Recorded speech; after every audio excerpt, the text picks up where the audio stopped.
Passo 2. E de eliminação. Ninguém acumula, apenas elimina. Não se trata de aumento diário, mas de perda diária. O caminho do cultivo sempre vai em direção à simplicidade. Bruce Lee. O fim do gerenciamento de tempo. Ilusões italianos. Perfeição não é quando não há nada mais a acrescentar, mas sim quando não há nada mais a tirar. Antoine de Saint-Exupéry, pioneiro do Correio Aéreo Internacional e autor de O Pequeno Príncipe. É inútil fazer com mais quando se pode fazer com menos. Guilherme de Ockham, de 1300 a 1350, criador da navalha de Ockham. Apenas algumas palavras sobre gerenciamento de tempo. Esqueça tudo o que você sabe sobre isso.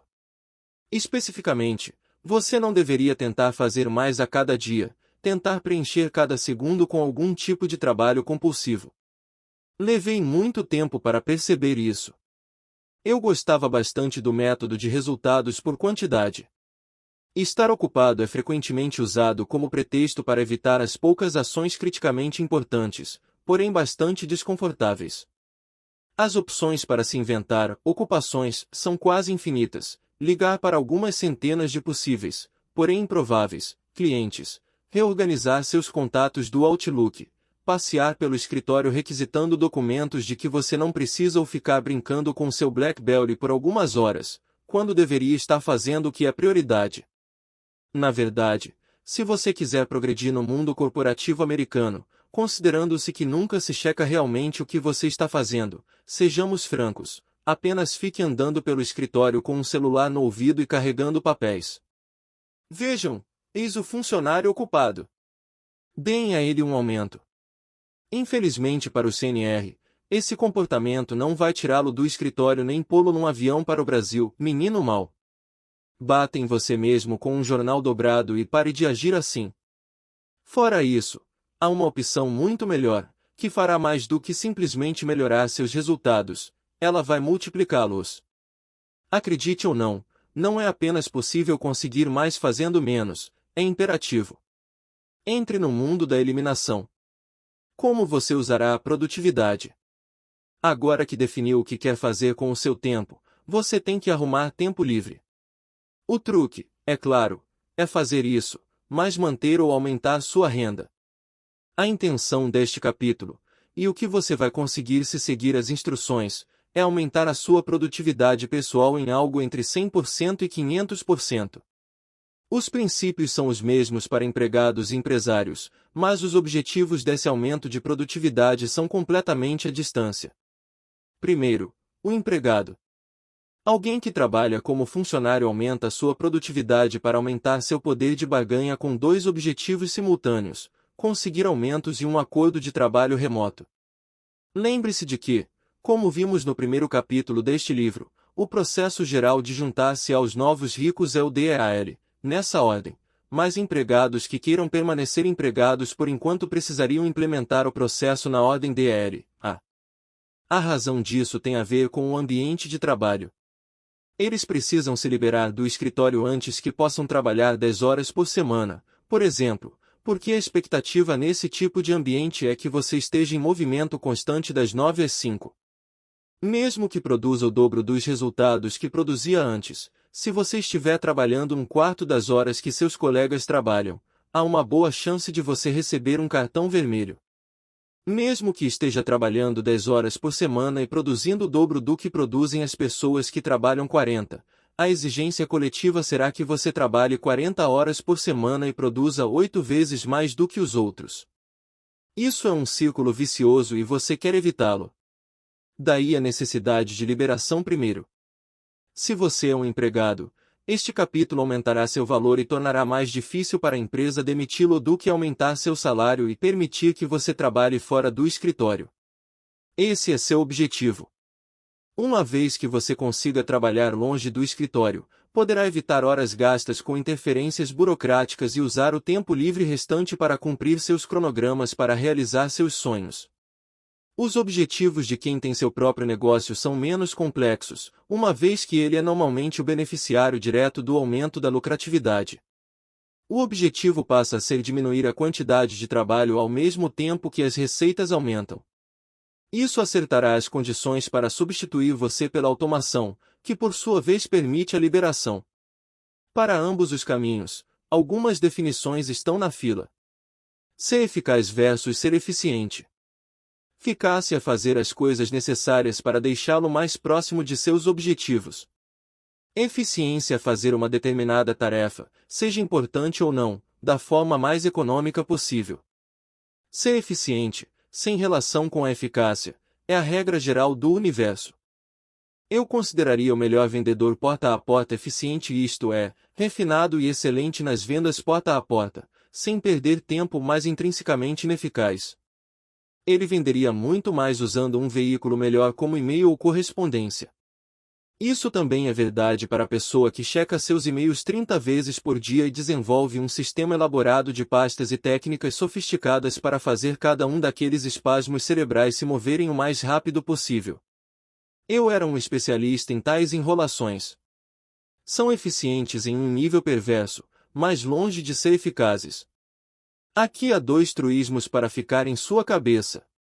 Fazer bem algo desimportante não o torna importante. Tomar muito tempo não torna uma tarefa importante. Desse momento em diante, lembre-se disto: o que você faz é infinitamente mais importante de como você faz. Eficiência é uma coisa importante, mas é absolutamente inútil, a menos que seja aplicada às coisas certas. Para encontrar as coisas certas, precisamos passear no jardim. Pareto e seu jardim, 80-20 liberdade a partir da futilidade. O que é medido é gerenciado. Peter Drucker, teórico da administração, autor de 31 livros, agraciado com a Medalha Presidencial da Liberdade. 4 anos atrás, um economista mudou para sempre minha vida. É uma pena que eu nunca tenha tido a chance de pagar um drink para ele. Meu querido Vilfredo morreu quase 100 anos atrás. Vilfredo Pareto era um astuto e controverso economista e sociólogo que viveu entre 1848 e 1923. Engenheiro por formação, começou sua carreira plural gerenciando minas de carvão e, posteriormente, sucedeu a Leon Walras como professor titular de economia política na Universidade de Lausanne, na Suíça. Seu trabalho mais influente, Curso de Economia Política, abordava uma então pouco explorada lei da distribuição de renda que depois passaria a ter o seu nome, Lei de Pareto, ou Distribuição de Pareto, que ficou famosa na década passada como o princípio 80-20. A fórmula matemática que ele usou para demonstrar uma distribuição altamente desigual mas previsível da riqueza na sociedade: 80% da riqueza e da renda era produzida e possuída por 20% da população, também pode ser aplicada fora da economia. Além disso, pode ser encontrado em qualquer lugar. 80% das peras do pomar de Pareto eram produzidas por 20% das pereiras que ele havia plantado, por exemplo. A lei de Pareto pode ser resumida assim: 80% dos resultados são produzidos por 20% dos esforços.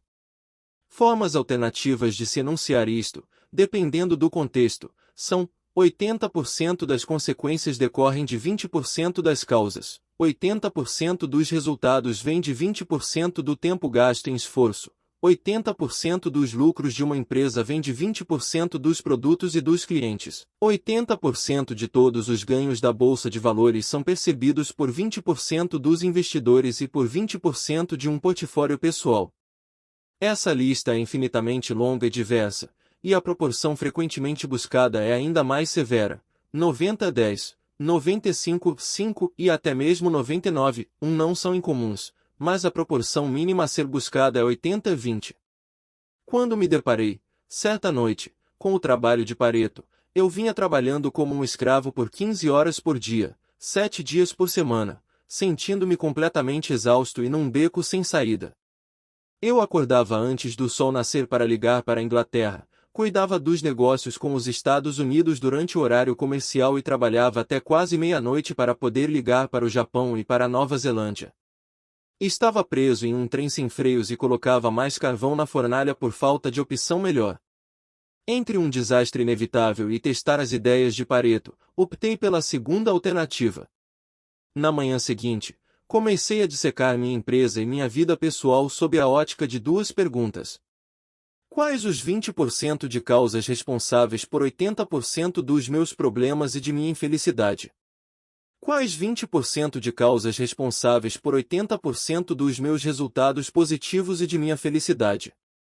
Durante todo o dia, deixei de lado tudo o que era aparentemente urgente e desnudei a verdade da forma mais intensa possível, aplicando essas questões em tudo, de amigos a clientes, de publicidade a atividades de lazer. Não espere descobrir que você está fazendo tudo certo, a verdade dói.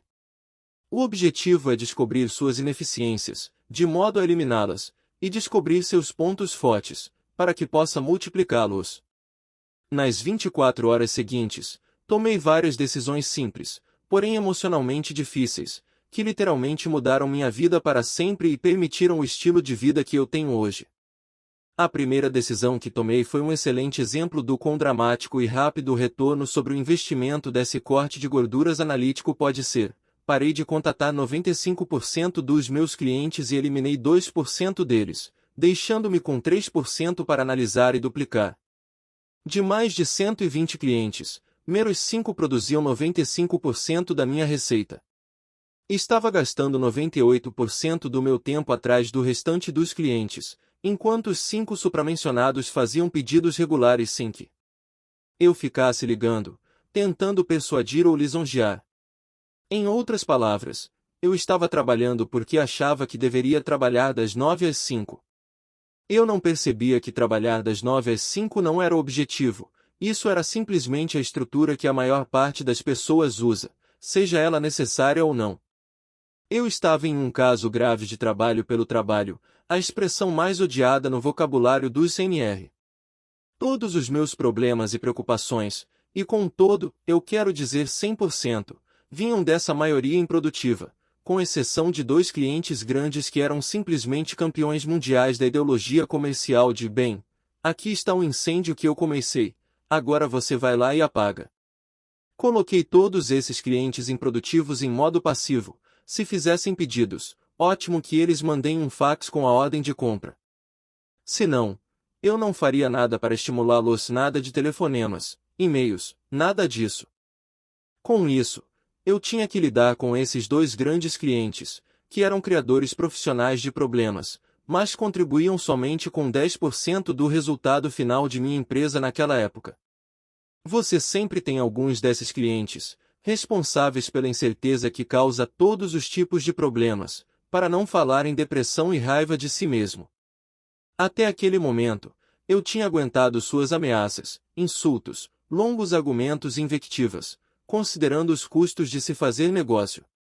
Percebi durante a análise dos 80-20 que esses 2 clientes eram a fonte de quase toda a minha infelicidade e da minha raiva ao longo do dia, o que frequentemente se refletia em meu tempo pessoal, me fazendo pensar à noite naquela autoflagelação rotineira. Devia ter dito X, Y e Z para aquele cretino. Finalmente, concluí o óbvio. O efeito sobre minha autoestima e sobre meu estado de nervos não valia a pena o ganho financeiro. Eu não precisava do dinheiro por nenhuma razão específica, simplesmente assumi que precisava consegui-lo. O cliente tem sempre razão, não? Ossos do ofício, certo? Claro que não. Não para o CNR, pelo menos. Eu os mandei a merda e curti cada segundo disso. A primeira conversa foi mais ou menos assim. Cliente, e #cifrão. Eu fiz um pedido de 2 caixas e elas chegaram com 2 dias de atraso. Nota: ele enviará o pedido à pessoa errada pela via errada, apesar de ter sido repetidamente advertido. Vocês são o bando de idiotas mais desorganizado com quem eu já trabalhei. Eu tenho 20 anos de experiência no ramo, e esse é certamente o pior. Qualquer NR nesse caso, eu vou te matar. Tenha medo, tenha muito medo. Eu gostaria de ter dito isso. Ensaiei falar isso 1 milhão de vezes em meu teatro mental, mas na prática a conversa foi mais ou menos assim. Sinto muito, senhor. Sabe, eu ouço seus insultos já há algum tempo, e lamento informar que parece que não poderemos mais fazer negócios. Recomendo que o senhor procure saber de onde vem toda essa raiva e toda essa infelicidade que sente. De qualquer forma, desejo tudo de melhor ao senhor. Se quiser pedir algum de nossos produtos, ficaremos felizes em fornecer, mas apenas se o senhor comportar-se com uma linguagem apropriada e sem insultos desnecessários. O senhor tem nosso número de fax. Tudo de bom e tenha um bom dia. Desligo. Fiz isso uma vez por e-mail e uma vez por telefone. E aí, o que aconteceu? Perdi um cliente, mas o outro corrigiu seu rumo e simplesmente passou a mandar os pedidos por fax, repetidas vezes. Problema resolvido, perdas minimizadas. Imediatamente, fiquei 10 vezes mais feliz. Então, parti para identificar as características comuns dos meus 5 melhores clientes e encontrar mais ou menos uns 3 com perfil semelhante, na semana seguinte. Lembre-se, mais clientes não significam automaticamente mais receita. Mais clientes não são objetivo e normalmente trazem 90% mais trabalho e menos 1% a 3% de acréscimo na receita. Não se engane, o objetivo primário é obter receita máxima com o menor esforço necessário, incluindo o menor número possível de clientes. Dupliquei minha força, neste caso os meus principais clientes, e me concentrei em aumentar o tamanho e a frequência de seus pedidos. O resultado final. Deixei de perseguir e satisfazer 120 clientes para passar a receber pedidos grandes de apenas 8, sem absolutamente nenhum telefonema implorando ou longos e-mails. Minha renda mensal subiu de $30.000 para 60.000 em um mês, e minhas horas de trabalho semanais despencaram de mais de 80 para aproximadamente 15. Mais importante do que isso, eu estava feliz comigo mesmo e me senti otimista e livre pela primeira vez em mais de 2 anos. Nas semanas que se seguiram, apliquei o princípio 80-20 a inúmeras áreas, incluindo estas. 1. Propaganda. Identifiquei os anúncios que geravam 80% ou mais de retorno, procurei as características comuns entre eles e os multipliquei, ao mesmo tempo que eliminei todos os outros. Meus custos de propaganda caíram mais de 70% e minhas vendas diretas praticamente dobraram, de $15.000 mensais para 25.000, em 8 semanas. Teriam dobrado imediatamente se eu usasse rádio, jornais ou televisão, em vez de revistas, em que leva mais tempo para o anúncio ser publicado. 2. Afiliadas e parceiros online. Dispensei mais de 250 afiliadas online com baixo rendimento ou as pus em compasso de espera, para focar nas 2 afiliadas que geravam 90% da receita. Meu tempo de gerenciamento despencou de 5 a 10 horas por semana para 1 hora por mês. A renda dos parceiros online subiu mais de 50% no mesmo período. Tire o pé do acelerador e lembre-se disso, a maior parte das coisas não faz diferença nenhuma. Estar ocupado é uma forma de preguiça, pensamento preguiçoso e ação indiscriminada. Estar assoberbado é normalmente tão improdutivo quanto ficar sem fazer nada, e muito menos agradável. Ser seletivo, fazer menos coisas, é o caminho da produtividade. Concentre-se no pouco que é importante e ignore o resto. É claro, antes que você possa separar o joio do trigo e eliminar atividades num ambiente novo, seja um emprego novo ou uma nova empreitada empresarial, você precisará tentar vários caminhos para identificar o que pesa mais. Jogue tudo na parede e veja o que fica grudado. Isso é parte do processo, mas não deve levar mais do que 1 ou 2 meses. É fácil se afogar em um mar de minúcias, e o segredo para não se sentir atropelado é lembrar-se de que falta de tempo é na verdade falta de prioridades. Tire algum tempo para apreciar as rosas, ou nesse caso para contar as pereiras. A ilusão 9, 5 e a lei de Parkinson. Eu vi escrito num banco 24 horas, mas eu não tenho esse tempo todo. Steven Urai, comediante. Se você é empregado, gastar tempo com coisas inúteis não é, até certo ponto, culpa sua. Normalmente não há incentivos para usar bem seu tempo, a menos que você seja remunerado por comissão. O mundo inteiro concordou em ficar embaralhando papéis das 9 às 5, e uma vez que você está preso no escritório durante esse período de escravidão, sente-se compelido a criar atividades para preencher esse tempo. Você desperdiça tempo porque há muito tempo disponível. É compreensível. Agora que tem o objetivo de negociar um acordo de trabalho fora do escritório, em vez de apenas esperar pelo contra-cheque, é hora de revisitar o status quo e tornar-se eficaz. Os melhores empregados possuem mais força para negociar. Para os empresários, o desperdício de tempo é uma questão de hábitos ruins e de imitação. Eu não sou exceção. A maior parte dos empresários algum dia já foi empregada e veio da cultura das 9 às 5. Por isso, adotam o mesmo horário, ainda que não funcionem direito às 9 horas da manhã ou que não precisem de 8 horas de trabalho para produzir a renda necessária. Esse horário é um acordo social coletivo e um legado jurássico da abordagem de resultados por volume. Como é possível que todas as pessoas no mundo precisem exatamente de 8 horas para completar seu trabalho? Não é. Esse período é uma arbitrariedade. Você não precisa de 8 horas por dia para se tornar um milionário legítimo, basta ter os meios para viver como um. 8 horas por semana frequentemente será excessivo, mas não espero que você já acredite em mim. Sei que você provavelmente se sente como eu me senti por longo tempo, simplesmente não há horas suficientes no dia. Mas vamos refletir sobre algumas coisas nas quais a gente provavelmente concorda. Uma vez que temos 8 horas para nos ocupar, preenchemos as 8 horas. Se tivéssemos 15, preencheríamos as 15.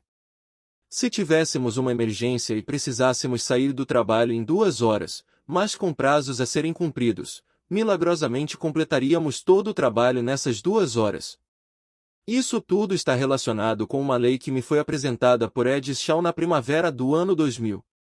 Eu cheguei à aula nervoso e incapaz de me concentrar. O trabalho final, que valia 25% da nota do semestre, era para ser entregue em 24 horas.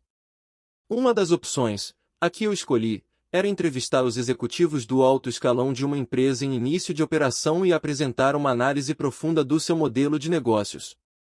Mas decidiram no último minuto que eu não poderia entrevistar 2 dos executivos ou usar a informação que me dessem por conta de problemas de confidencialidade e precauções pré-oferta de ações na bolsa de valores. Fim da linha para mim. Abordei Ed depois da aula para dar as más notícias. Ed, acho que vou precisar de mais prazo para o trabalho. Expliquei a situação, e Ed sorriu antes de me responder sem muita preocupação. Acho que você vai conseguir. Empreendedores são aqueles que fazem as coisas acontecer, certo? 24 horas depois, e 1 minuto depois do prazo final, a assistente de Ed estava trancando a porta do gabinete e eu cheguei com o trabalho final de 30 páginas. Foi baseado numa empresa diferente, que eu encontrei, entrevistei e dissequei com a intensidade de uma noite em claro e com cafeína suficiente para desqualificar a equipe olímpica de atletismo inteira. Acabou sendo um dos melhores trabalhos que escrevi em 4 anos, e tirei 10.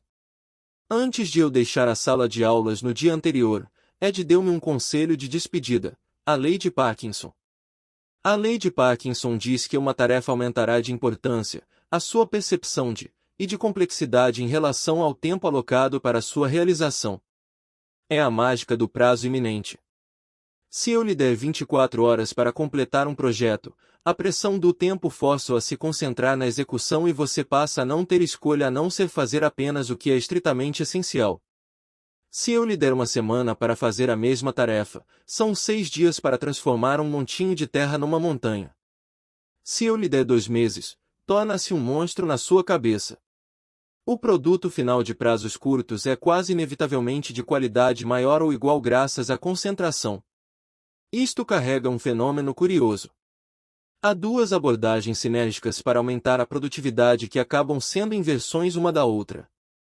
Limite as tarefas ao que é importante para reduzir o tempo de trabalho, 80-20. Encurte o tempo de trabalho para limitar as tarefas ao que é importante, lei de Parkinson. A melhor solução é usar ambos ao mesmo tempo. Identifique as poucas tarefas críticas que contribuem para a maior parte da renda e planeje realizá-las com um prazo bem curto e bem definido.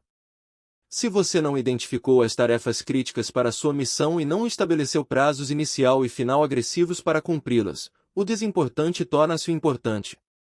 Mesmo que você saiba o que é crítico, sem prazos para criar foco, as tarefas menores impostas a você, ou inventadas, no caso do empresário, se avolumarão e consumirão tempo até que outro bocado de minúcias entre para substituí-las, deixando-o ao final do dia sem ter feito nada.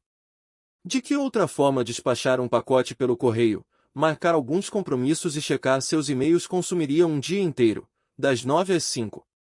Não se sinta mal, passei meses pulando de uma interrupção para outra, sentindo-me gerenciado pela minha empresa ao invés do contrário. O princípio de 80-20 e a lei de Parkinson são as duas pedras angulares que serão revisitados de diferentes formas ao longo desta sessão inteira. A maior parte dos esforços é inútil e o tempo é desperdiçado na proporção de sua abundância. Um desempenho objetivo e liberdade de tempo começam ao se limitar à sobrecarga de trabalho. No próximo capítulo, serviremos a você a verdadeira refeição dos campeões, a dieta pobre em informações. Uma dúzia de bolinhos e uma pergunta. Amor impetuoso não é indústria. Seneca Mountain View, Califórnia. Minhas folgas são aos sábados, eu ofereci para a multidão de estranhos que me encarava, amigos de um amigo. Era verdade. Você consegue comer sucrilhos e frango 7 dias por semana. Eu também não. Não sejam tão críticos. Entre meu 10º e meu 12º bolinho, larguei-me no sofá para curtir o nível alto de açúcar até que o relógio batesse meia-noite e me mandasse de volta para minha dieta dos adultos, de domingo. À sexta. Havia outro convidado da festa sentado próximo a mim numa cadeira, segurando um copo de vinho, não seu 12º, mas certamente não seu primeiro, e começamos a conversar. Como de praxe, tive que enfrentar a pergunta, o que você faz? E como de praxe, minha resposta deve tê-lo feito pensar se eu era um mentiroso patológico ou um criminoso. Como era possível gastar tão pouco tempo gerando renda? É uma boa pergunta. É a pergunta. Em quase todas as áreas, Charney tinha tudo.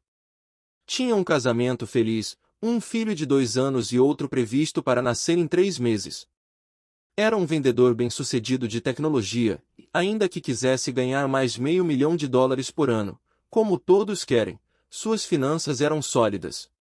Além disso, ele fazia boas perguntas. Eu tinha acabado de voltar de outra viagem pelo mundo e planejava uma nova aventura no Japão. Ele me perseguiu por 2 horas com o refrão: como é possível gastar tão pouco tempo gerando renda? Se você estiver interessado, posso fazer de você um caso de estudo e mostrar-lhe como. Ofereci. Charney aceitou. A única coisa que ele não tinha era tempo. 1 e-mail e 5 semanas de prática depois, Charney tinha boas notícias. Tinha conseguido vender mais na última semana do que nas 4 anteriores juntas. Fez isso ficando sem trabalhar na segunda e na sexta e passando pelo menos 2 horas por dia a mais com sua família. De 40 horas por semana, ele passou a trabalhar 18 e a produzir 4 vezes mais. Algum retiro nas montanhas ou algum treinamento secreto de Kung Fu? Não. Foi algum segredo japonês de gerenciamento ou algum software novo? Também não. Simplesmente pedi a ele para fazer uma única coisa simples, consistentemente, sem falhar. Pelo menos 3 vezes por dia, em horas previamente agendadas, ele tinha que fazer a si mesmo a seguinte pergunta: estou sendo produtivo ou somente ativo? Charney entendeu a essência disso com palavras menos abstratas. Estou inventando coisas para fazer para evitar o importante. Ele eliminou todas as atividades que usava como muletas e começou a concentrar-se em mostrar resultados em vez de mostrar dedicação. Dedicação é comumente trabalho inútil disfarçado. Seja impiedoso e corte o inútil. É possível conseguir seus bolinhos, e comê-los. Item perguntas e ações citem. Criamos estresse para nós mesmos porque sentimos que precisamos fazê-lo. Você precisa fazê-lo. Eu não sinto mais isso. Oprah Winfrey, atriz e apresentadora, The Oprah Winfrey Show. Segredo de ter mais tempo é fazer menos coisas. Há 2 modos de chegar lá, e ambos devem ser usados juntos. 1. Definir uma breve lista de coisas a fazer e 2. Definir uma lista de coisas para não fazer. Aqui há vários casos hipotéticos que nos ajudarão a começar. Se você tivesse um ataque cardíaco e só pudesse trabalhar 2 horas por dia, o que faria? Não 5 horas, não 4 horas, não 3, apenas 2 horas. Não é onde quero que você chegue, mas é um começo. Além disso, posso ouvir seu cérebro já resmungando: isso é ridículo. Impossível. Eu sei, eu sei. Se eu lhe dissesse que você pode sobreviver por meses a fio, funcionando razoavelmente bem, com 4 horas de sono por noite, você acreditaria em mim? Provavelmente não. Entretanto, milhões de mulheres recém-mamães fazem isso o tempo todo. Esse exercício não é opcional. O médico o avisou, depois de 3 pontes de safena, que, se não reduzir seu trabalho a 2 horas diárias nos 3 meses de pós-operatório, você vai morrer. Vai cortar. 2. Se você tivesse um segundo ataque cardíaco e só pudesse trabalhar 2 horas por semana, o que faria? 3. Se você tivesse uma arma apontada para a sua cabeça e tivesse que parar de fazer 4/5 das diferentes atividades que mais consomem seu tempo, o que removeria? Simplicidade exige impiedade. Se você tivesse que parar com 4/5 das atividades que mais exigem tempo e meio, telefonemas, conversas, burocracia, propaganda, clientes, fornecedores, produtos, serviços, etc., o que eliminaria, mantendo em níveis mínimos impacto negativo sobre as receitas? 4. Quais são as 3 principais atividades que uso para preencher o tempo para me sentir como se estivesse sendo produtivo? Essas são as atividades normalmente usadas para adiar as ações mais importantes, frequentemente desconfortáveis porque há uma chance de falha ou rejeição. Seja honesto com você mesmo, como todos fazemos nessa ocasião. Que muletas você usa? 5. Quem são os 20% de pessoas responsáveis por 80% do que lhe dá prazer e o empurra para frente? E quem são os 20% responsáveis por 80% do que lhe causa depressão, raiva e lhe inspira dúvidas? Identifique. Amigos positivos x amigos que tomam seu tempo. Quem o ajuda x quem o magoa. E como aumentar seu tempo com os primeiros e diminuir ou eliminar o tempo com os últimos? Quem está me causando um estresse desproporcional em relação ao tempo que passo com eles? O que acontecerá se eu simplesmente parar de interagir com essas pessoas? A definição de medo ajuda neste caso. Quando me sinto faminto por um tempo. Que compromissos, pensamentos e pessoas posso eliminar para resolver esse problema?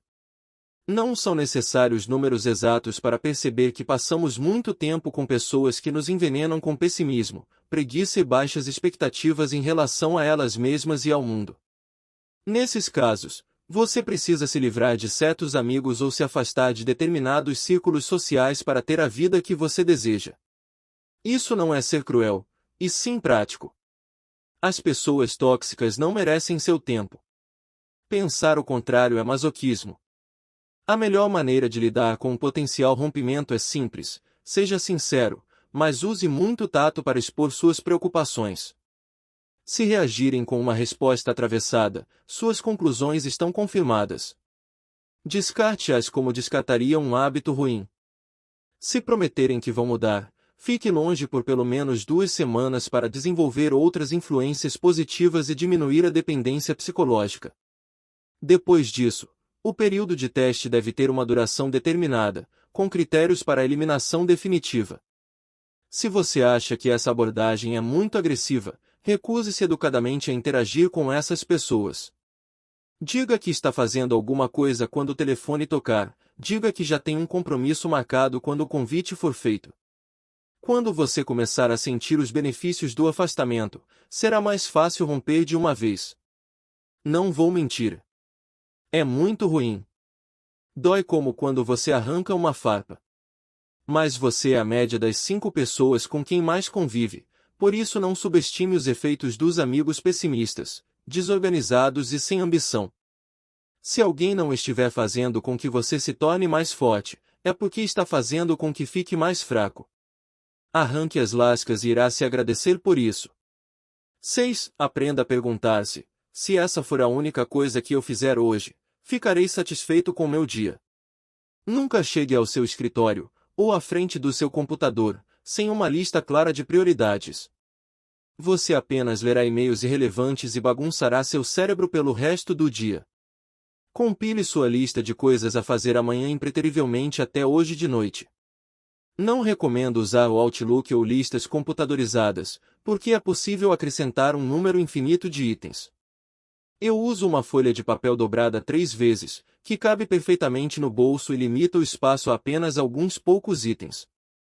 Nunca deve haver mais de 2 itens críticos para se fazer a cada dia. Nunca. Não é necessário se eles realmente forem de alto impacto. Se você estiver com dificuldades para decidir entre vários itens, todos eles parecendo cruciais, como acontece com todos nós, olhe para um de cada vez e pergunte-se: se essa for a única coisa que eu fizer hoje, ficarei satisfeito com meu dia? Para evitar o aparentemente urgente, pergunte-se: o que acontecerá se eu não fizer isto? E vale a pena deixar de lado algo importante para fazê-lo. Se você não realizou sequer uma tarefa importante no dia, não gaste sua última hora útil para levar um DVD na locadora e evitar uma multa de $5. Faça a tarefa importante e pague a multa de $5. 7. Coloque um post-it no monitor do seu computador ou crie um lembrete no Outlook para alertá-lo, pelo menos 3 vezes por dia, com a pergunta: você está inventando coisas para evitar o que é importante? 8. Não faça várias coisas ao mesmo tempo. Vou dizer algo que você já sabe. Tentar escovar os dentes, falar ao telefone e responder e-mails ao mesmo tempo não dá certo. Comer enquanto faz uma pesquisa na internet e conversa via comunicador instantâneo. Idem. Se você priorizar suas atividades corretamente, não há necessidade de fazer várias coisas ao mesmo tempo. Isso é um sintoma da síndrome da tarefa, fazer mais coisas para se sentir produtivo, ao passo que conclui menos coisas importantes. Repetindo, você deve ter, no máximo, 2 objetivos primários por dia. Faça-os separadamente do início ao fim, sem distração. Dividir sua atenção resultará em interrupções mais frequentes, lapsos na concentração, resultados inferiores e gratificações menores. 9. Use a lei de Parkinson em esferas macro e micro. Use a lei de Parkinson para realizar mais coisas em menos tempo. Encurte seus prazos para forçar uma concentração maior e evitar a procrastinação. Em uma esfera macro semanal e diária, tente ir embora do escritório por volta de 4 da tarde e tirar a segunda e ou a sexta-feira de folga. Isso forçará a priorizar algumas atividades e possivelmente desenvolver uma vida social. Se você está sob o olhar atento de um patrão, discutiremos formas de escapar em capítulos posteriores. Em uma esfera micro, das tarefas, limite o número de itens em sua lista de coisas a fazer e use prazos impossivelmente curtos para forçar a ação imediata e ignorar minúcias irrelevantes. Item desafiando o conforto. Item. Aprenda a propor, 2 dias. Pare de pedir opiniões e comece a propor soluções. Comece com coisas pequenas. Se alguém vai perguntar, ou pergunta, onde vamos comer? Que filme deveríamos ver? O que vamos fazer hoje à noite, ou algo similar, não responda com bem, o que você quer fazer? Ofereça uma solução. Pare com as idas e vindas e tome uma decisão. Pratique isto nos meios profissional e pessoal. Eis aqui uma pequena lista de frases que podem ajudar. Minhas favoritas são a primeira e a última. Posso dar uma sugestão? Proponho. Gostaria de propor. Sugiro que, o que você acha?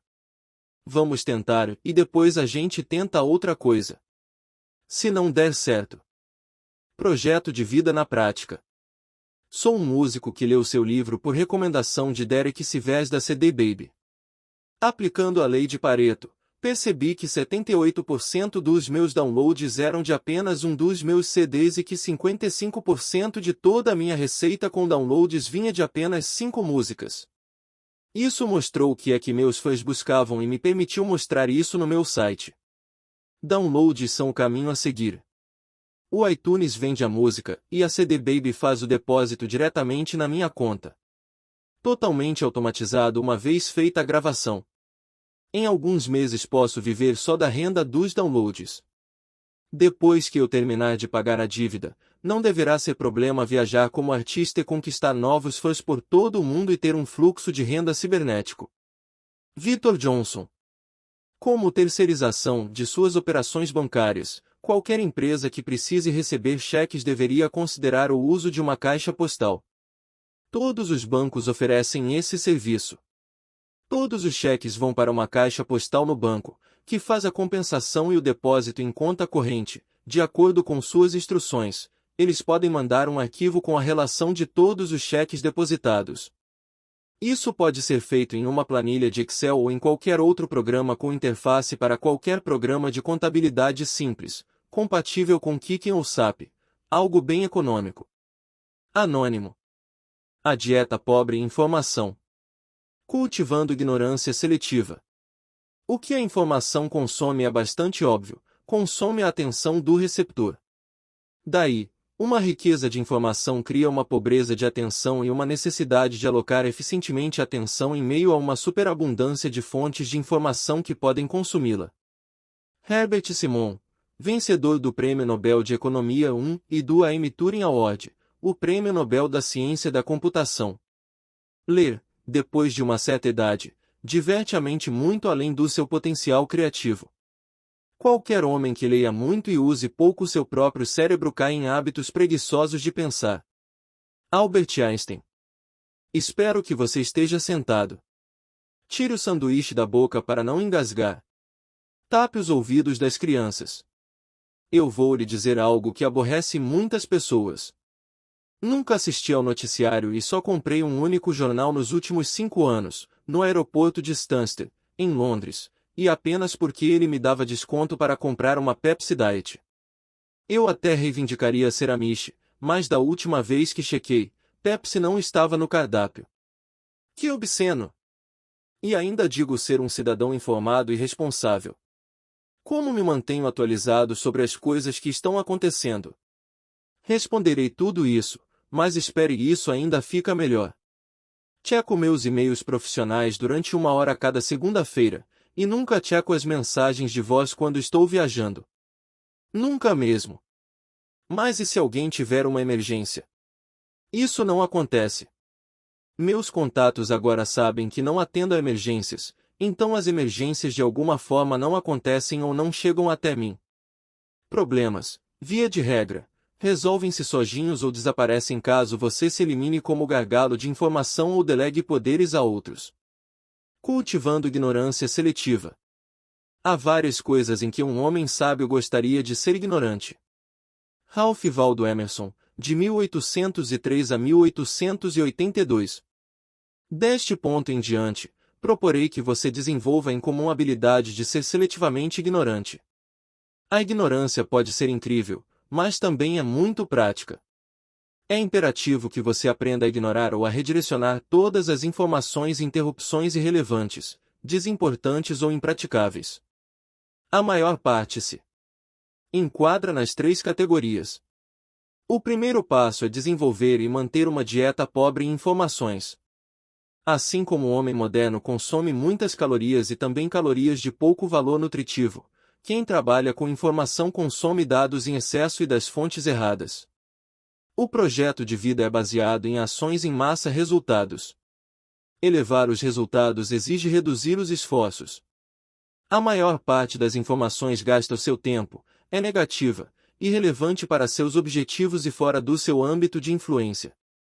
Desafio você a olhar para tudo o que leu ou a que assistiu hoje e me dizer qualquer coisa que não tenha pelo menos 2 das 4 características apresentadas.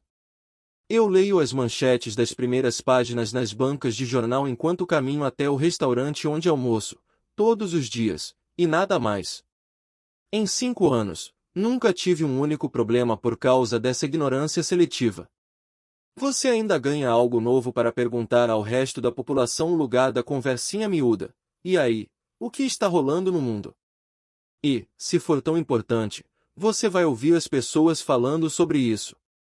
Usando esse meu método de leitura indireta sobre o que acontece no mundo, ainda consigo reter mais informação do que alguém que perde a floresta para não perder as árvores, num oceano de detalhes irrelevantes. Sob uma ótica da informação útil, consumo no máximo um terço de uma revista sobre indústria, a Response, e uma revista de negócios, Inc., por mês, num total de aproximadamente 4 horas. Isso se chama leitura voltada para resultados. Ainda leio 1 hora de ficção antes de ir para a cama, para relaxar. Então como consigo agir com responsabilidade? Deixe-me oferecer um exemplo de como eu e outros NR analisamos e obtemos informação. Eu votei na última eleição presidência, apesar de estar em Berlim. Tomei minha decisão em questão de horas.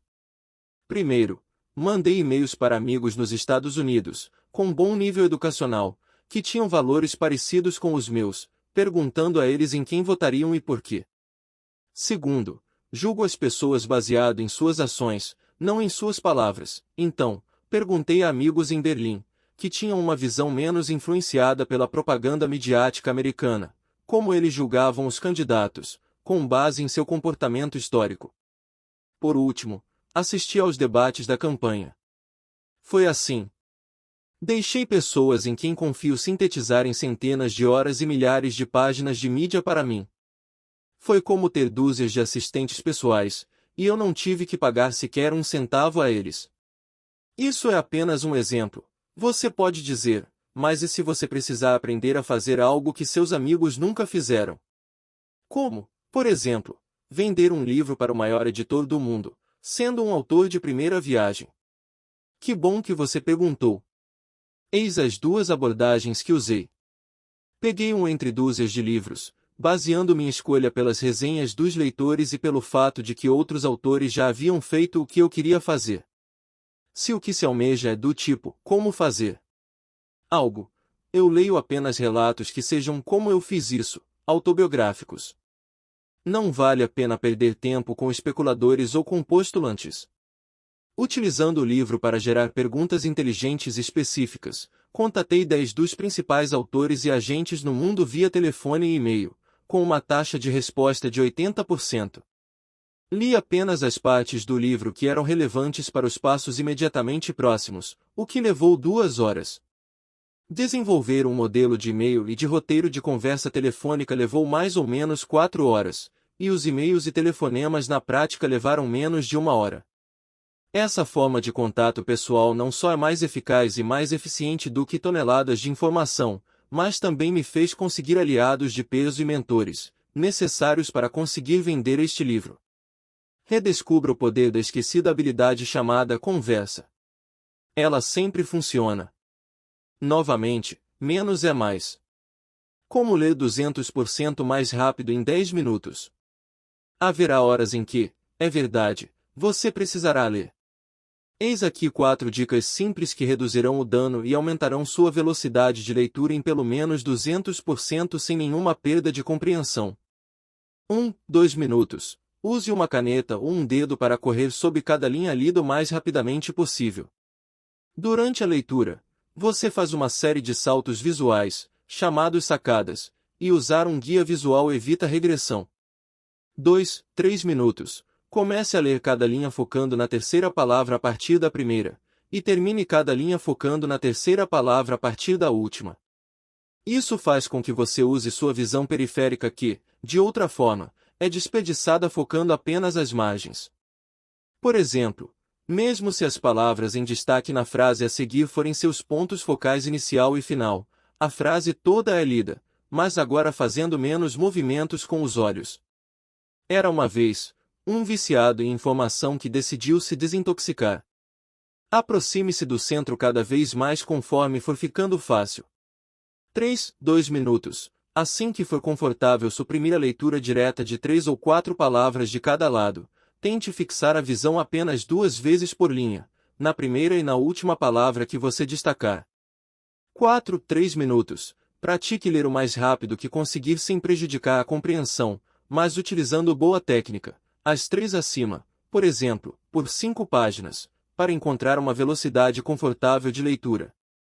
Isso aumentará sua percepção e redefinirá seu limite de velocidade, tal qual sentimos normalmente que estamos rápidos a 80 km por hora, mas essa mesma velocidade parece câmera lenta se tivermos acabado de reduzir de 110 km por hora numa rodovia.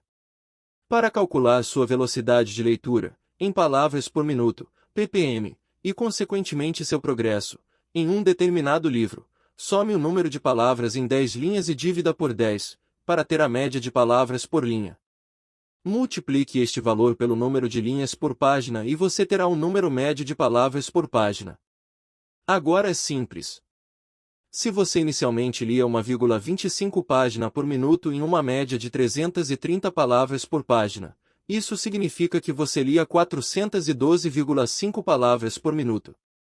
Se, depois do treinamento, você lê 3,5 páginas por minuto, isso são 1.155 palavras por minuto e você está entre 1% da humanidade que lê mais rápido. Item Perguntas e Ações. Item. Aprender a ignorar coisas é um dos grandes caminhos para a paz interior. Robert J. Sawyer, Calculando Deus. 1. Entre imediatamente em jejum de mídia por uma semana. O mundo sequer soluça, muito menos acaba, quando você corta o cordão umbilical da informação. Para fazer isso, o melhor é usar o método Band-Aid bem rapidinho, um jejum de mídia por uma semana. Informação é quase igual a sorvete. Vou tomar apenas meia colherinha, é tão realista quanto vou navegar na internet só um minutinho. Vai lá, espertalhão. Se depois você quiser voltar para a sua dieta de informações de batatas fritas de 15.000 calorias, tudo bem, mas comece amanhã, durante pelo menos 5 dias, eis as regras. Não leia jornais, revistas, não ouça audiobooks ou rádios que não sejam musicais. Música é permitida. Não acesse portais de notícias em hipótese alguma, cnn.com, msn.com, etc. Não assista à televisão, exceto por 1 hora, à noite, para se distrair. Não leia livros, exceto este aqui e algum outro de ficção, 3 para se distrair antes de dormir. Não navegue na internet quando estiver trabalhando, a menos que seja fundamental para terminar um trabalho para aquele dia. Fundamental não é sinônimo de seria legal. Leitura desnecessária é o inimigo público número 1 durante esse jejum de uma semana. O que fazer então com seu tempo extra? Em vez de ler o jornal durante o café da manhã, converse com sua esposa, fique com seus filhos, ou aprenda os princípios deste livro. Das 9 às 5, realize suas tarefas prioritárias, consoante o capítulo anterior. Se você completá-las e ainda sobrar tempo, faça os exercícios deste livro. Recomendar coisas que estão neste livro pode parecer hipocrisia, mas não é. As informações contidas nestas páginas são importantes e devem ser aplicadas agora, não amanhã ou depois. Todos os dias, na hora do almoço, e não mais cedo, tenha seus 5 minutos de atualização diária. Pergunte a um colega ou a um garçom do restaurante: alguma coisa importante aconteceu hoje? Eu não pude ler o jornal. Pare de fazer isso assim que perceber que a resposta não afeta em nada a sua vida. A maior parte das pessoas nem mesmo consegue se lembrar do que passou 1 ou 2 horas absorvendo pela manhã. Seja rigoroso com você mesmo. Eu posso receitar o remédio, mas você precisa tomá-lo. 2. Desenvolva o hábito de perguntar a você mesmo: será que vou realmente usar essa informação para algo imediato e importante? Não basta usar a informação para algo, precisa ser imediato e importante. Se não for uma ou outra coisa, não a consuma. Informação é inútil se não for aplicada a algo importante ou você a esquecerá antes que tenha chances de aplicá-la. Já tive o hábito de ler um livro ou uma página da internet para me preparar para um evento que ocorreria somente em semanas ou meses, e então precisava reler o mesmo material quando o prazo estava mais próximo. Isso é estúpido e redundante. Siga sua curta lista de coisas a fazer e preencha os lapsos de informação à medida que surgirem. 3. Pratique a arte de não acabar as coisas. Isso é outra coisa que levei muito tempo para aprender. Começar alguma coisa não significa automaticamente que você tem que terminá-la. Se você está lendo um artigo que o deixa de saco cheio, ponha-o de lado e não o pegue novamente. Se você vai ao cinema e o filme é pior do que Matrix Revolutions, saia correndo de lá antes que mais neurônios morram. Se você está satisfeito depois de um prato de comida, repouse o maldito garfo e não peça sobremesa. Mas não é melhor, e interromper algo é frequentemente 10 vezes melhor do que terminá-lo.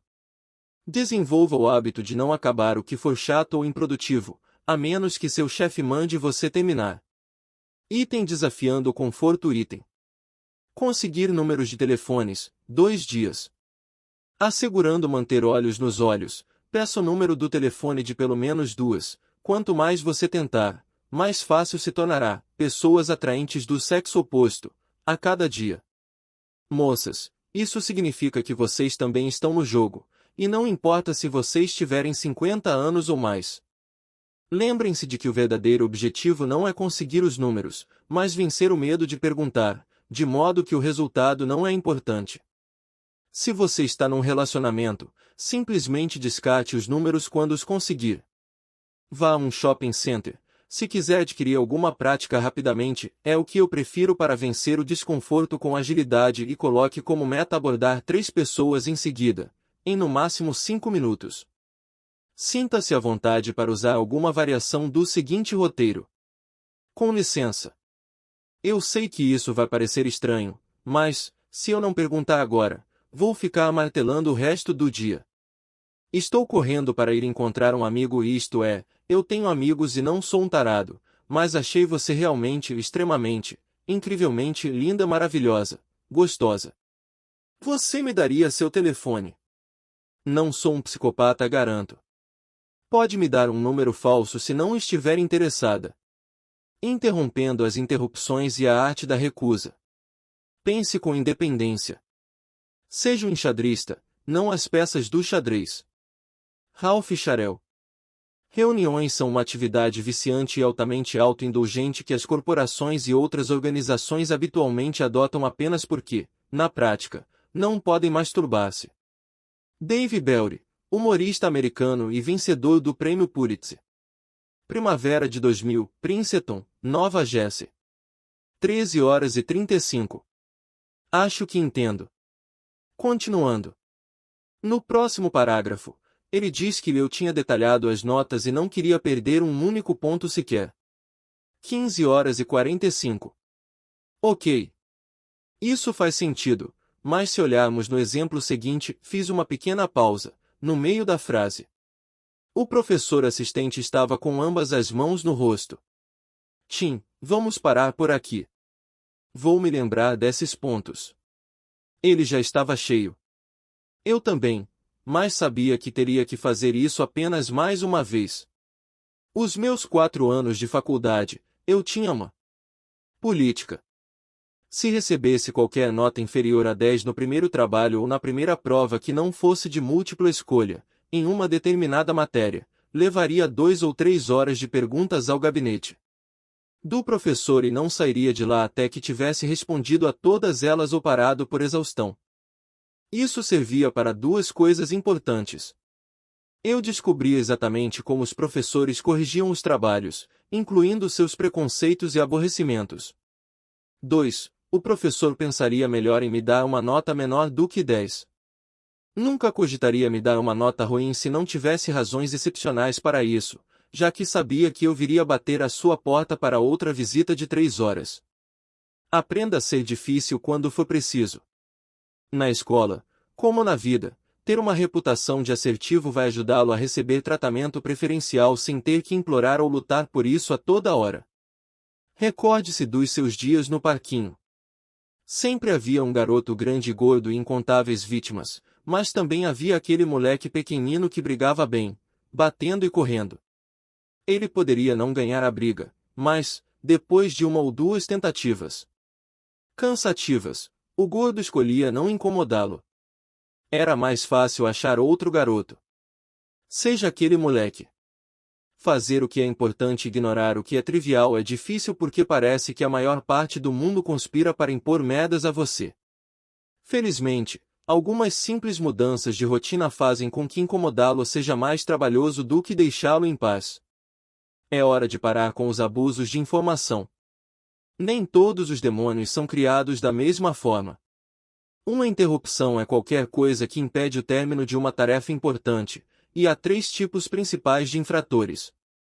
1. Desperdiçadores de tempo. Aquelas coisas que podem ser ignoradas com pouca ou nenhuma consequência.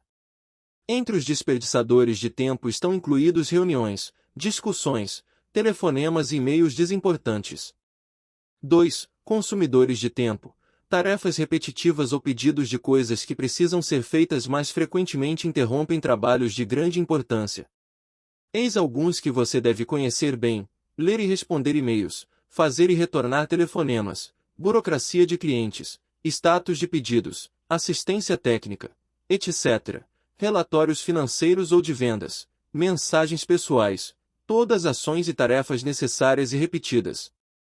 3. Falhas de delegação de poderes, instâncias em que alguém precisa de aprovação para fazer acontecer coisas pequenas. Algumas poucas: resolver problemas dos clientes, remessas desviadas, remessas danificadas, mau funcionamento de produtos, etc., contato com clientes, despesas de todos os tipos. Vamos ver qual a prescrição para cada um dos casos. Desperdiçadores de tempo. Torne-se um ignorante. A melhor defesa é um bom ataque. Dan Gabri, medalha de ouro olímpico em luta greco-romana e técnico mais bem-sucedido da história. Recorde pessoal, 299-6-3, com 182 por queda. Os desperdiçadores de tempo são os mais fáceis de eliminar e evitar. É uma questão de limitar o acesso e afunilar toda a comunicação em benefício da ação imediata. Em primeiro lugar, limite a produção e o consumo de e-mails. Essa é a maior causa de interrupção no mundo moderno. Desligue o alerta sonoro, se você o tiver habilitado no Outlook ou programa similar, e desligue também o enviar e receber automaticamente, que entrega mensagens para você assim que alguém as manda.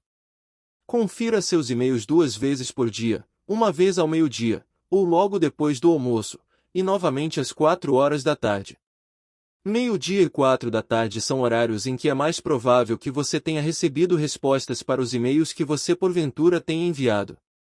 Não faça da conferência de seus e-mails a primeira atividade da manhã. Em vez disso, faça a sua tarefa mais importante antes das 11 horas, para evitar usar o almoço ou a leitura de e-mails como uma desculpa para adiá-la.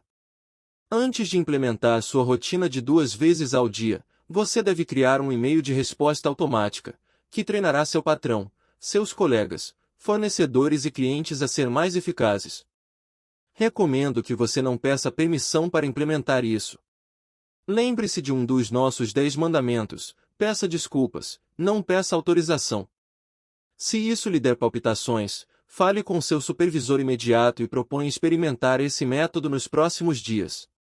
Mencione, como motivo para isso, projetos pendentes e frustração com as interrupções.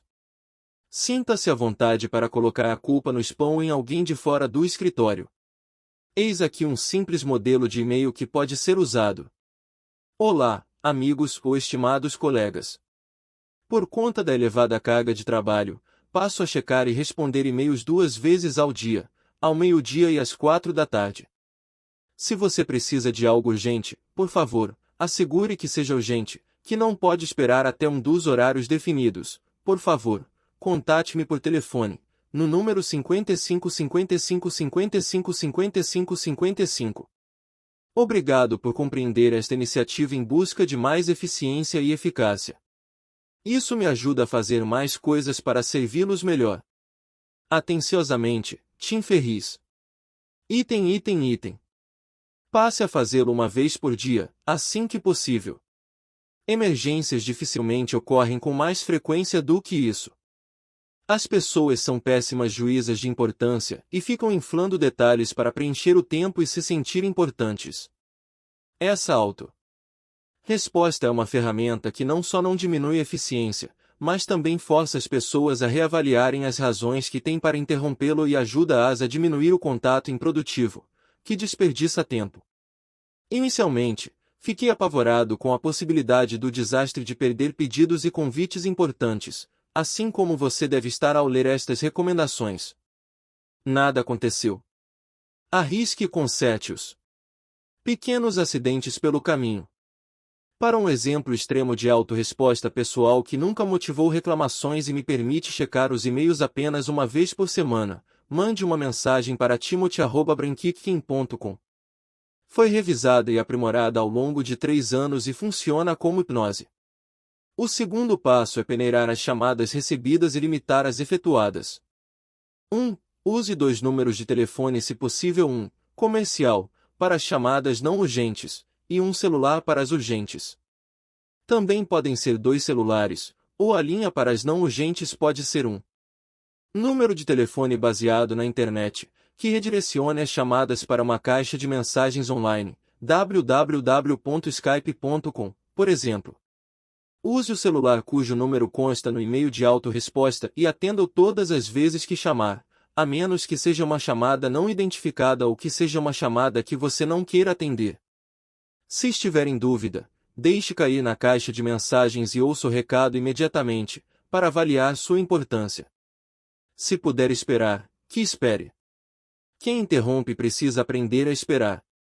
O telefone comercial deve ser posto em modo silencioso e redirecionado para a caixa de mensagens, cuja gravação deve soar familiar. Você ligou para a mesa de Tim Ferriss. Atualmente, confiro e respondo as mensagens na caixa postal 2 vezes por dia, ao meio-dia e às 4 da tarde. Se você precisar de alguma coisa realmente urgente que não pode esperar até meio-dia ou 4 horas, por favor me ligue no celular, número 55 55 55 55 55. Se não, por favor deixe sua mensagem e eu retornarei aproximadamente nesses 2 horários. Assegure-se de deixar seu endereço de e-mail, porque normalmente consigo responder mais rápido dessa forma. Obrigado por compreender essa iniciativa visando a eficácia e eficiência. Isso me ajuda a fazer mais coisas para servi-lo melhor. Tenha um bom dia. 2. Se alguém liga para o seu celular, é presumidamente urgente e deve ser tratado como tal. Não permita que gastem tempo com outras coisas. Tudo começa na saudação. Compare, Jane, recebendo alô. John, ligando alô, é a Jane.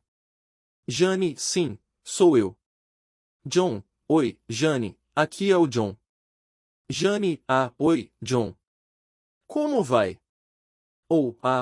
John. O que há? John então fará uma digressão e começará uma conversa sobre nada, da qual você terá que se recuperar e então pescar o verdadeiro objetivo do telefonema. Há uma forma melhor de se atender. Jane, aqui é a Jane. John, oi, aqui é o John. Jane, oi, John. Estou um pouco ocupada agora. Em que posso ajudar? Continuação em potencial. John, eu posso ligar mais tarde. Jane, não, eu tenho 1 minuto. O que posso fazer por você? Não estimule as pessoas a engatarem uma conversa fiada e não lhes permita que façam isso. Leve-as imediatamente ao ponto. Se começarem a enrolar ou tentar adiar para uma ligação posterior, enquadre-as e force-as a voltar para o ponto central. Se entrarem em uma descrição longa do problema, interrompa com: Fulano, desculpe interromper, mas estou esperando uma ligação em 5 minutos. O que posso fazer para ajudá-lo? Você pode dizer, em vez disso, Fulano, desculpe interromper, mas estou esperando uma ligação em 5 minutos. Você poderia me mandar um e-mail. O terceiro passo é se aprimorar na arte de recusar e evitar reuniões. No primeiro dia em que nosso novo vice-presidente de vendas chegou à True SAN, em 2001, ele chegou à reunião com a empresa toda e anunciou em tantas palavras quanto estas: eu não estou aqui para fazer amigos. Fui contratado para montar uma equipe de vendas e vender produtos, e é isso que pretendo fazer. Obrigado. Falou tudo em poucas palavras. Ele então passou a cumprir sua promessa. Os sociais do escritório não gostaram dele por causa de sua visão objetiva sobre a comunicação, mas todo mundo respeitava seu tempo. Ele não era gratuitamente rude, mas era direto e mantinha as pessoas ao seu redor bastante focadas. Alguns não o consideravam carismático, mas ninguém o considerava nada menos do que espetacularmente eficaz. Lembro-me de sentar-me em seu escritório para nossa primeira reunião, apenas eu e ele. Recém-saído de 4 anos de treinamento acadêmico rigoroso, eu imediatamente comecei a explicar os perfis de prospecção, o elaborado planejamento que tinha desenvolvido, cronogramas, e por aí vai. Eu tinha passado pelo menos 2 horas me preparando para conseguir uma boa primeira impressão. Ele ouviu, com um sorriso no rosto, por não mais do que 2 minutos. E então levantou a mão. Eu parei. Ele riu de um jeito bondoso e disse: Tim, eu não quero a história. Apenas diga-me o que precisamos fazer. Nas semanas seguintes, ele me treinou para reconhecer quando eu estava desconcentrado ou focado nas coisas erradas, o que significava qualquer coisa que não fizesse os 2 ou 3 maiores clientes ficar mais próximos de assinar uma ordem de compra. Nossas reuniões não duravam então mais do que 5 minutos. Desse momento em diante, decida manter as pessoas ao seu redor focadas e evite todas as reuniões, seja pessoal ou remotamente, que não tenham objetivos claros. É possível fazer isso delicadamente. Mas pode esperar que alguns desperdiçadores de tempo ficarão ofendidos nas primeiras vezes que seus avanços forem rejeitados. Uma vez que fique claro que permanecer em suas tarefas é sua política e não está sujeita à mudança, eles aceitarão e prosseguirão com suas vidas. Esses sentimentos passam. Não sofra pelos tolos ou você se tornará um deles. Faz parte do seu trabalho treinar as pessoas ao seu redor para serem eficazes e eficientes. Ninguém mais o fará para você. Aqui estão algumas recomendações. 1. Decida que, dada a natureza não urgente da maior parte dos assuntos, você conduzirá as pessoas para os seguintes meios de comunicação, em ordem de preferência: e-mail, telefone e encontros pessoais. Se alguém propuser uma reunião, peça que mande um e-mail em substituição à reunião e então use o telefone como contraoferta, se for preciso. Cite outro trabalho pendente e urgente como argumento. 2. Responda aos recados da caixa de mensagens de voz via e-mail sempre que possível. Isso treina as pessoas a serem concisas. Ajude-as a desenvolver o hábito. Assim como sua forma de atender ao telefone, a comunicação por e-mail deve ser dinâmica, para prevenir idas e vindas desnecessárias. Assim, um e-mail dizendo: "Você pode me encontrar às 4 da tarde", ficaria melhor se dissesse: "Você pode me encontrar às 4 da tarde. Se puder. Se não, por favor me diga 3 horários em que você possa." Essa estrutura se torna mais importante à medida que você confere seus e-mails com menos frequência. Como eu checo meus e-mails semanalmente, é fundamental que ninguém precise que eu responda, e se, ou qualquer outra informação, 7 dias após o e-mail inicial. Se suspeito que um lote de produtos não chegou ao setor de embarque, por exemplo, mando um e-mail para a gerente de embarque com o seguinte conteúdo: "Cara Susan, o novo lote de mercadorias chegou. Se chegou, por favor me avise no.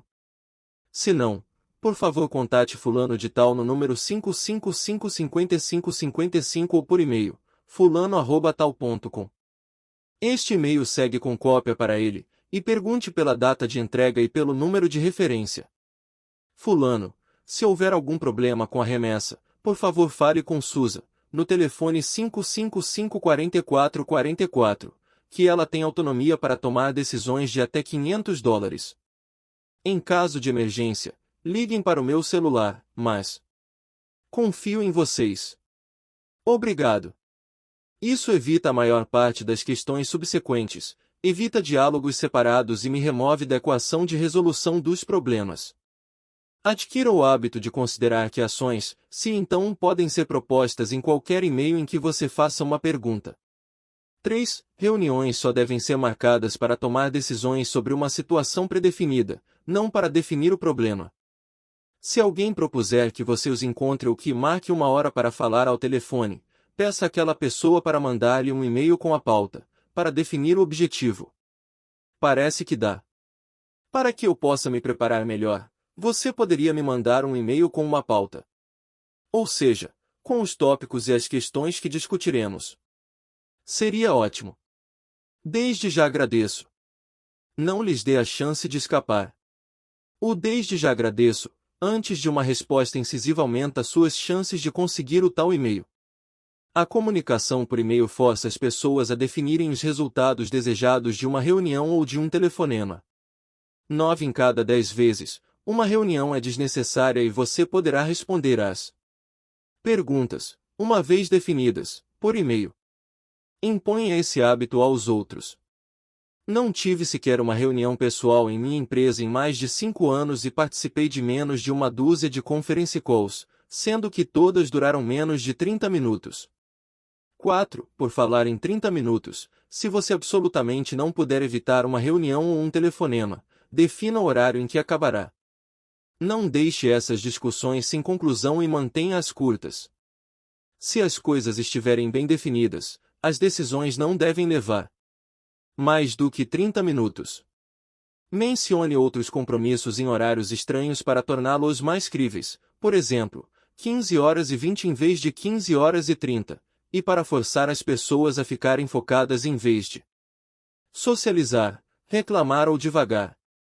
Se precisar participar de uma reunião que está prevista para durar bastante tempo ou que não será conclusiva, informe o organizador de que você gostaria de obter permissão para fazer seu à parte em primeiro lugar, porque terá um compromisso em 15 minutos. Se for preciso, invente uma ligação urgente. Saia logo dali e peça a alguém para depois atualizá-lo sobre a discussão. A outra opção é ser completamente transparente e dizer a todos o quanto você acha aquela reunião desnecessária. Se você escolher esse caminho, prepare-se para enfrentar críticas e ofereça alternativas. 5. Sua área de trabalho é seu templo, não permita visitantes casuais. Uma sugestão é usar algum aviso. Não perturbe visível, mas descobri que isso é ignorado a menos que você tenha um escritório. Minha forma de driblar visitantes era colocar fones de ouvido, mesmo que não estivesse ouvindo nada. Se alguém se aproximasse, apesar dos fones, eu fingiria estar no telefone.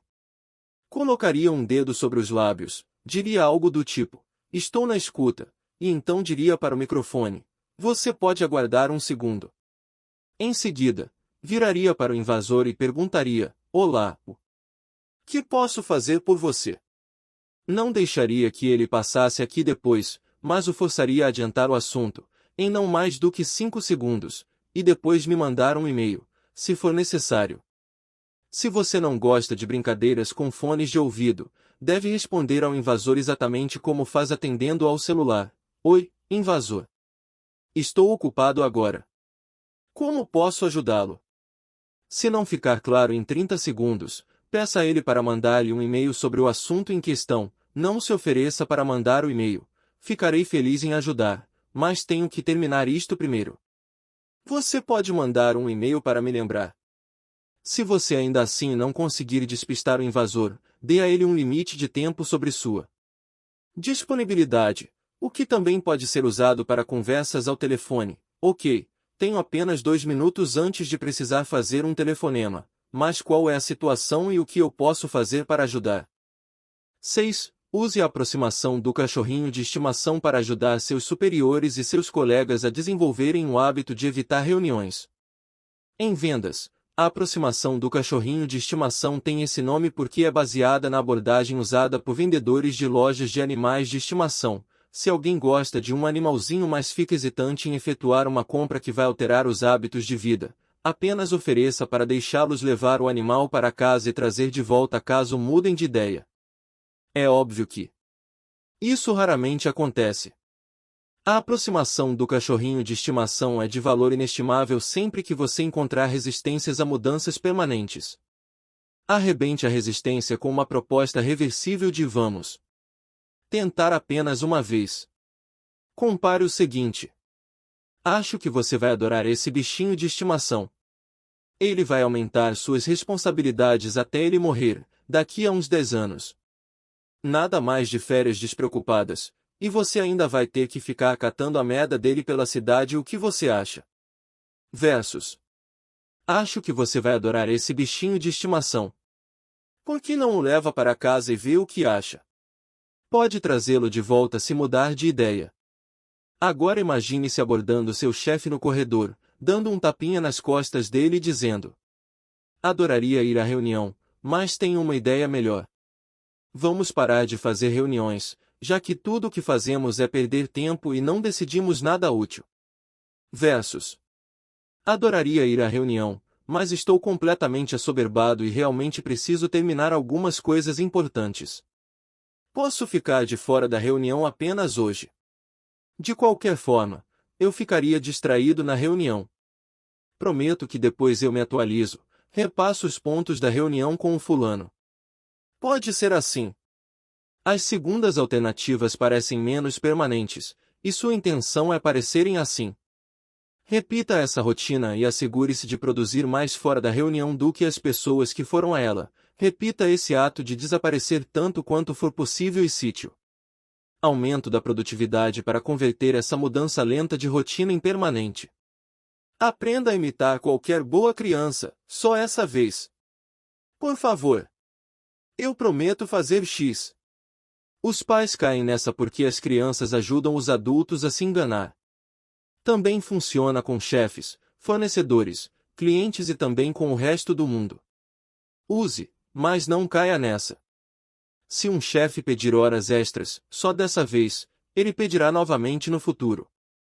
Consumidores de tempo, crie lotes e não vacile. Uma agenda protege do caos e das extravagâncias.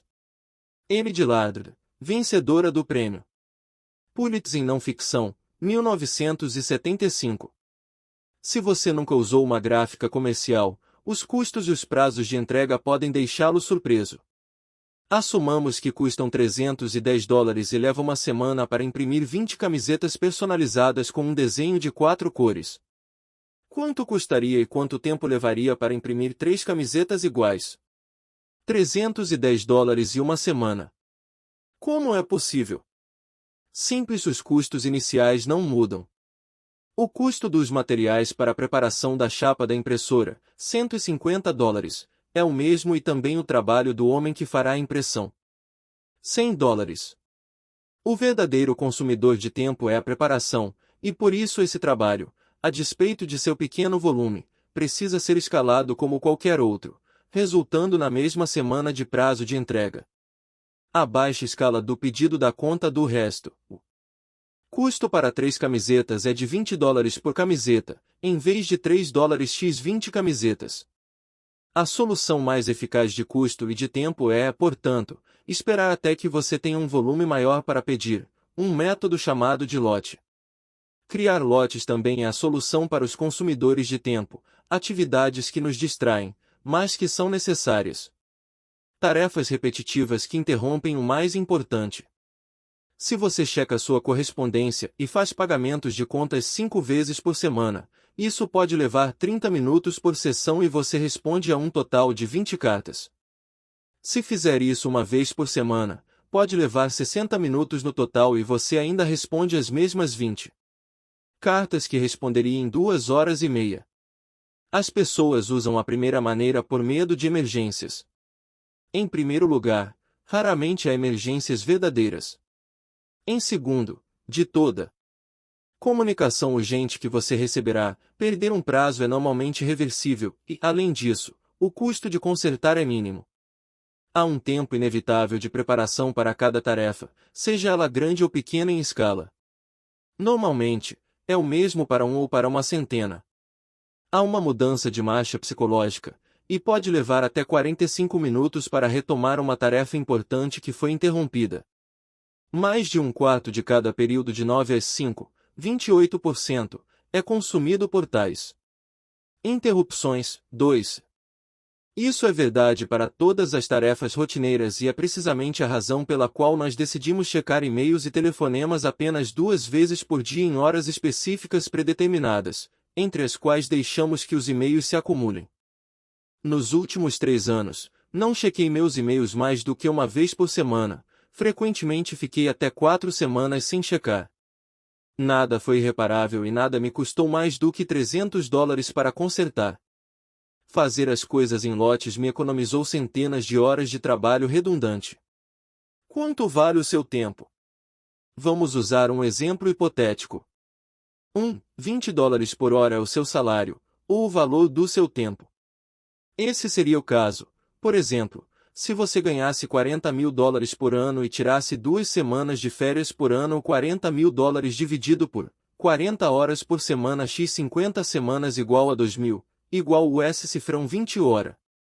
2. Estime quanto tempo você economizará ao agrupar tarefas similares e executá-las em lotes, e calcule quanto você ganhou multiplicando esse número de horas pelo seu salário por hora, $20, neste caso.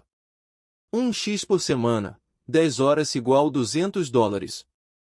1x a cada 2 semanas, 20 horas igual $400. 1x por mês, 40 horas igual $800. 3. Teste cada uma das frequências acima e determine o quanto custa para se consertarem os problemas eventualmente criados em cada período.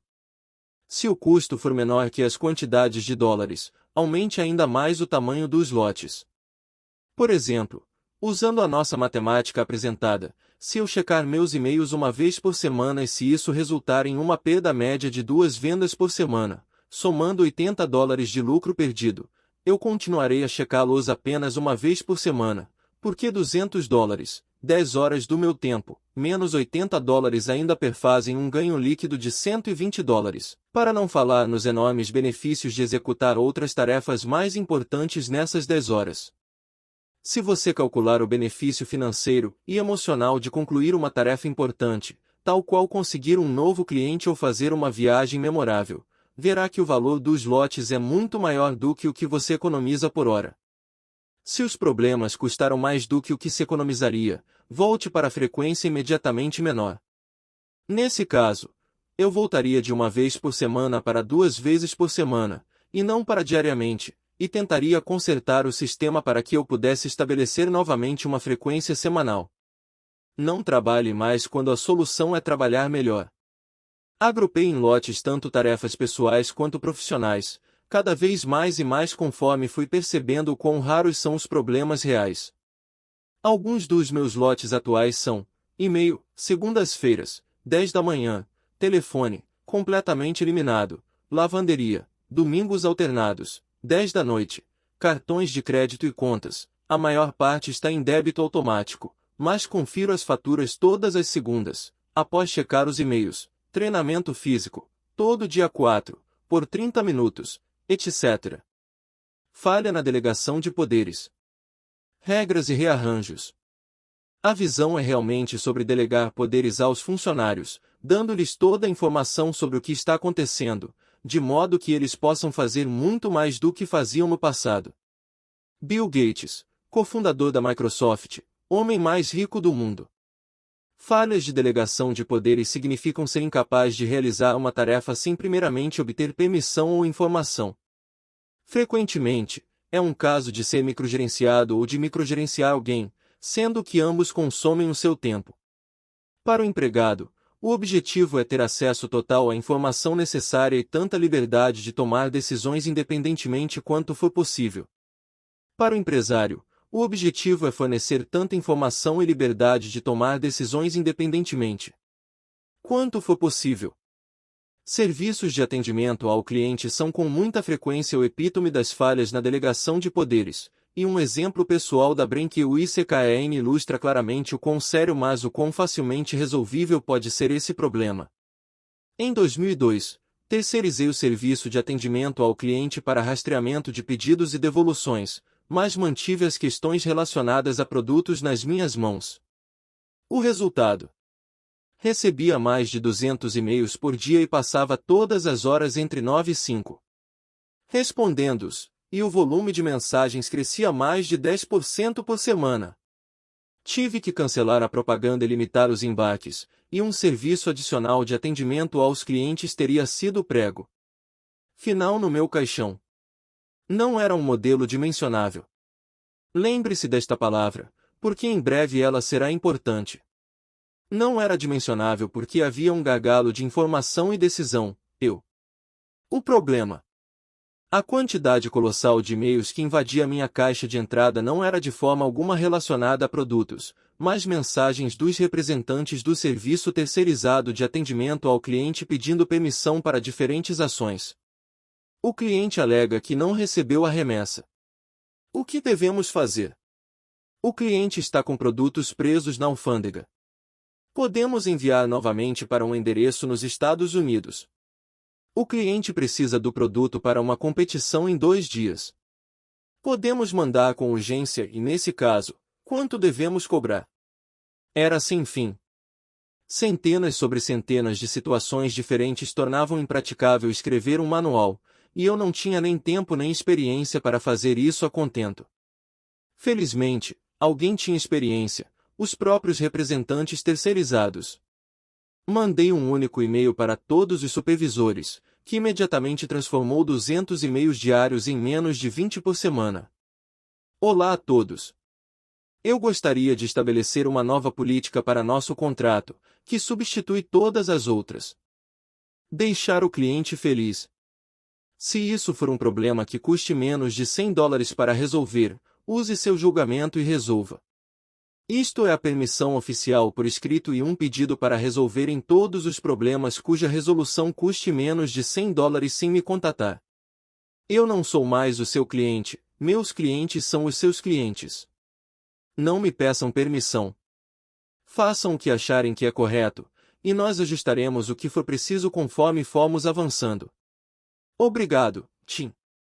Depois de uma análise mais atenta, ficou claro que mais de 90% dos problemas que geravam um e-mail podiam ser resolvidos com menos de $20.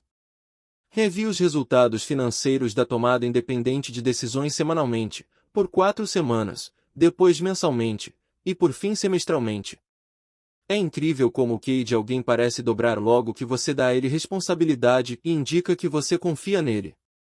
O primeiro mês talvez tenha custado $200 mais do que se eu estivesse microgerenciando.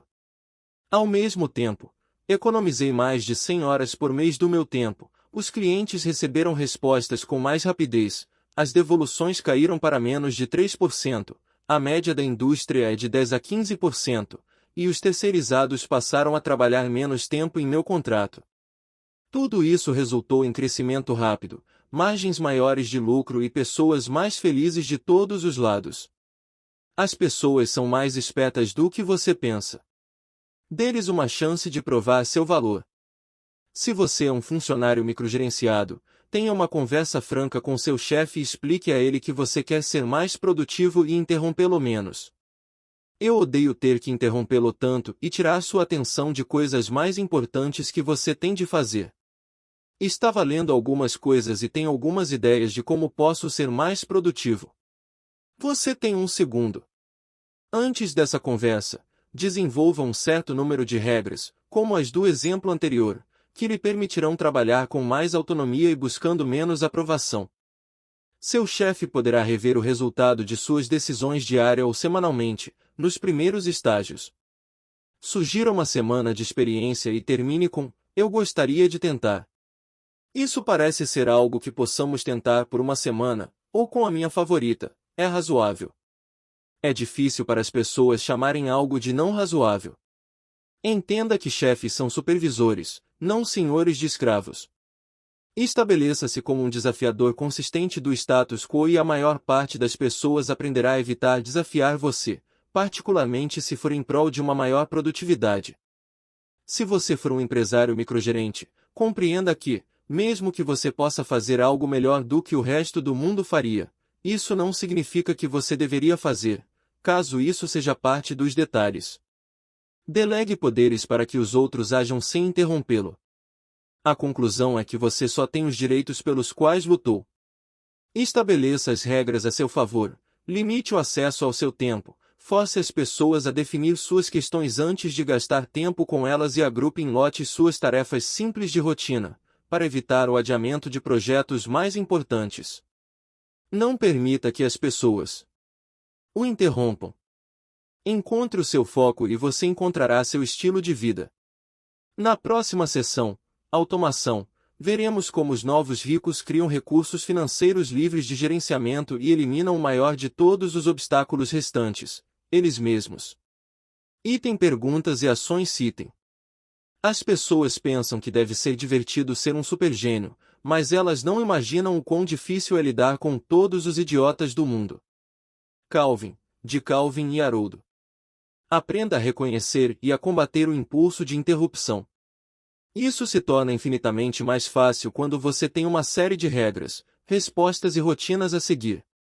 É seu trabalho evitar que você e os outros permitam que o desnecessário e o desimportante atrapalhem a realização total do que é importante. Este capítulo difere do anterior no fato de que as ações necessárias, graças à inclusão de exemplos e modelos, foram apresentadas diretamente do começo ao fim. Estas perguntas e ações serão, portanto, mais um sumário do que uma repetição. O diabo está nos detalhes, então certifique-se de reler este capítulo para pegar as especificidades. A revisão é assim. 1. Crie sistemas para limitar sua disponibilidade via e-mail e telefone, e para refutar contatos inapropriados.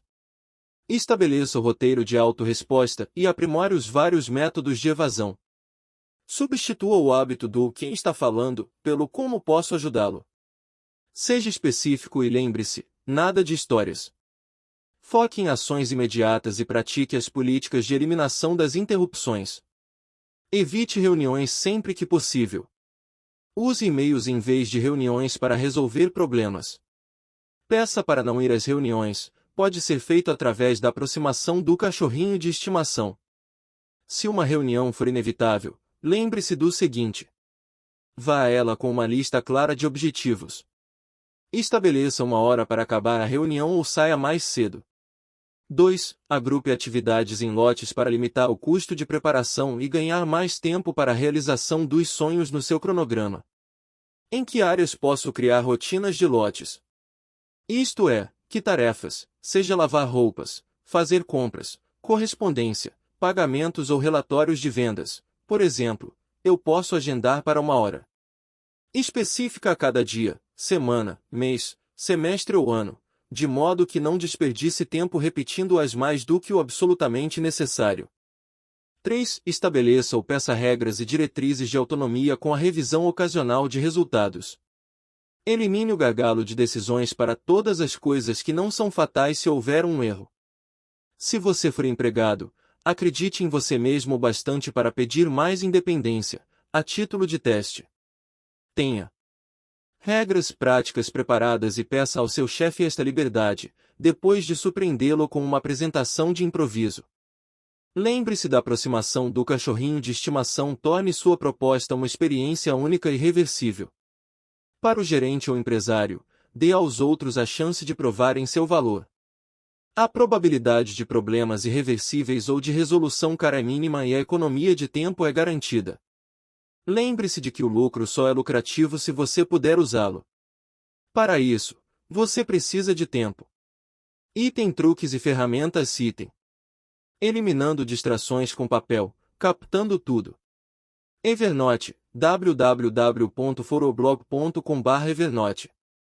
Esta talvez seja a ferramenta mais impressionante que descobri no ano passado, indicada por alguns dos tecnólogos mais produtivos do mundo.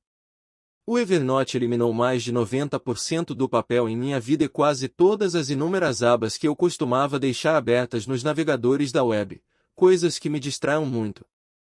Ele pode limpar todo o lixo do seu escritório em 1 a 3 horas.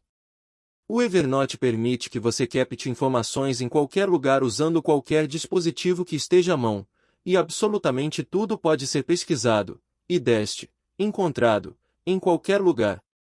Eu uso para tirar fotos de tudo que talvez possa querer lembrar ou encontrar mais tarde, cartões de visita, anotações, rótulos de vinho, receitas, etc. O Evernote identifica o texto em todas essas imagens automaticamente, por isso tudo é pesquisável, seja do iPhone, do seu laptop, na web. Por exemplo, posso guardar e encontrar informações de contato de qualquer cartão em questão de segundos, usando a câmera iSig do Mac, em vez de passar horas colocando as informações em contatos ou pesquisando os e-mails para encontrar aquele número de telefone. É impressionante como você economiza seu tempo. Escanear todos os contratos, artigos de jornal, etc. que ficariam em pastas sobre a minha mesa. Uso o miniscanner Mac Fujitsu Scan Snap. http://bit.ly/scansnap Mac fecha parênteses, o melhor que encontrei. que escaneia tudo diretamente para o Evernote em segundos. Tirar fotos de sites, com textos e links, para poder ler online quando estiver viajando ou pesquisando alguma coisa. Livre-se de todas as abas abertas, favoritos ou marcas em livros. Fazendo uma triagem e evitando os telefonemas indesejados. Gran Central, www.grancentral.com, e o e-mail, www.eumail.com. Em um mundo em que seu endereço físico muda com mais frequência do que o número do seu celular, e e-mail pode ser um desastre se o seu número se tornar público ou cair nas mãos erradas. Use a Gran Central, que lhe dará um número com o código de área da sua escolha, e depois encaminha para seu telefone, S. Agora dou um número da Gran Central para todo o mundo, exceto para familiares e amigos mais próximos. Alguns dos benefícios: identificação de qualquer número indesejado e envio de mensagem, número fora de serviço, sempre que a pessoa tentar ligar para você. Personalização das mensagens de voz, dependendo da pessoa que faz a chamada, esposa, chefe, colega, cliente, etc. Você pode ouvir as mensagens que estão entrando e pegar a ligação caso mereça. Interrupção. A gravação das chamadas também é uma opção. Uso de um código de área diferente da sua cidade natal para evitar que pessoas e empresas encontrem seu endereço. Estabelecer horários em que você não deseja ser incomodado, enviando as mensagens diretamente para a secretária eletrônica sem sequer tocar o telefone. Enviar mensagens de voz para seu celular na forma de SMS, mensagens de texto. E o e-mail, a outra opção, também transcreve as mensagens de voz e envia para seu celular como mensagem de texto. Recebeu telefonemas enquanto estava preso em uma reunião interminável. Sem problemas, responda as mensagens de voz via SMS durante a reunião para não ter que ficar retornando ligações após a reunião. Uma tentativa. Agendamento sem troca de e-mails para cá e para lá. Poucas coisas consomem mais tempo do que agendar alguma coisa via e-mail. Pessoa: que tal terça-feira às 3 da tarde? Pessoa B: acho que consigo. Pessoa C: tenho um encontro. Que tal quinta-feira? Pessoa D: tenho uma conference call. Que tal às 10 da manhã de sexta? Use estas ferramentas para tornar o agendamento algo simples e rápido. Doodle, www.doodle.com. É a melhor ferramenta gratuita para juntar gatos, várias pessoas, sem uma troca excessiva de e-mails. Crie e decida em 30 segundos com as opções oferecidas e passe o link para todos os envolvidos. Dê uma checada algumas horas depois e terá o melhor horários para a maioria das pessoas. TeamDriver, www.teamdriver.com. Deixe colegas e clientes fazerem o agendamento com base na sua disponibilidade, que é determinada pela integração com o Outlook ou com o Google Calendar. Incorpore um botão Agendar agora nas mensagens de e-mail e nunca mais terá que dizer às pessoas quando está disponível para um telefonema ou um encontro. Deixe que vejam quais as janelas disponíveis e escolham. Escolhendo os melhores horários para juntar os e-mails. Shopney, www.shopney.com/special. Shopney Inbox ao contrário, é um programa gratuito para fazer o Outlook bombar. Tem muitas características, mas a mais relevante para este capítulo é a capacidade de identificar hotspots, ou horários em que você recebe os e-mails de seus contatos mais importantes. Esses hotspots são os horários em que você poderá fazer com que contatos fundamentais, com clientes, chefes etc., sorriam mesmo que você reduza a checagem dos e-mails para 3 vezes ao dia. Também preencherá seus contatos automaticamente puxando números de telefones, endereços etc. a partir dos e-mails enterrados na caixa de entrada. Enviando e-mails sem entrar no buraco negro da caixa de entrada. Não entre no buraco negro da caixa de entrada nas horas vagas por medo de esquecer alguma coisa.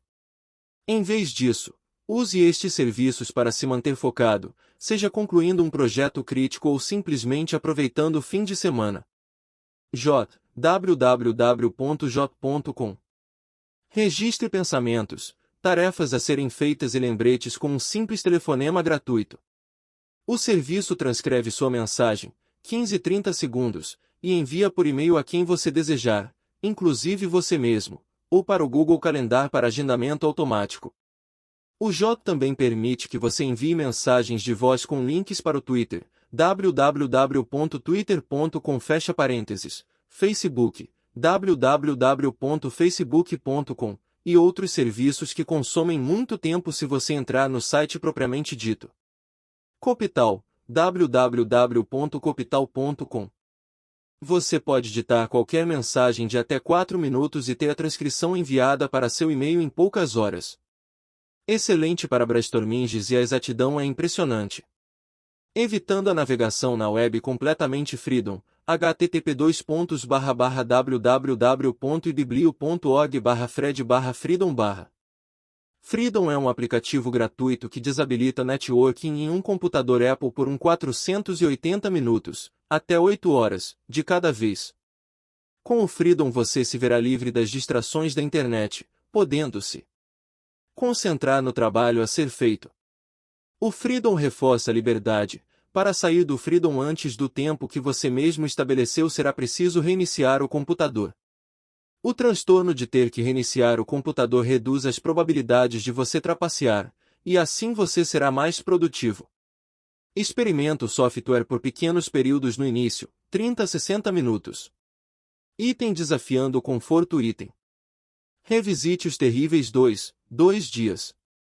Pelos próximos 2 dias, faça como todas as boas crianças de 2 anos de idade e diga não a todos os pedidos. Não seja seletivo. Recuse todas as coisas que podem ser recusadas sem que você seja demitido imediatamente. Seja egoísta. Assim como no último exercício, o objetivo não é o resultado, que nesse caso seria eliminar todas as coisas que desperdiçam tempo, mas o processo, tornar confortável dizer não.